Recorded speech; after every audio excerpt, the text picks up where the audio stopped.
All right, today's simple fix is the rocking toilet. So that shouldn't do that.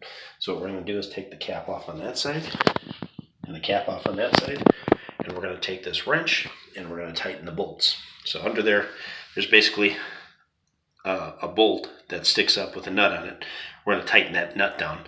It has a flat bottom to it with a bolt on top of it, and it locks into place against a little piece of iron that's underneath there, the pipe. Or plastic PVC pipe, whatever you might have.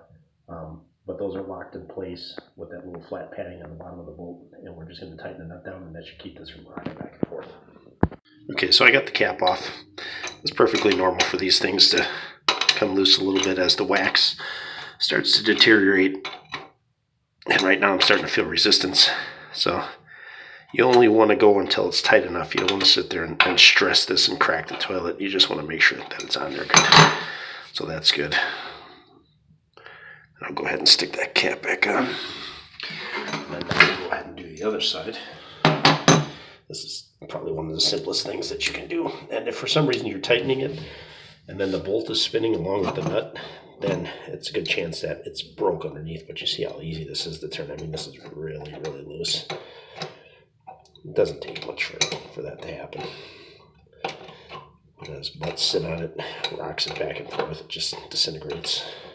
But yeah, there we go. I just want to make sure I add some tension to it. You don't want to go overboard gorilla and crack the thing. But that's it. That should do it. Let's see. Yep, nice and solid.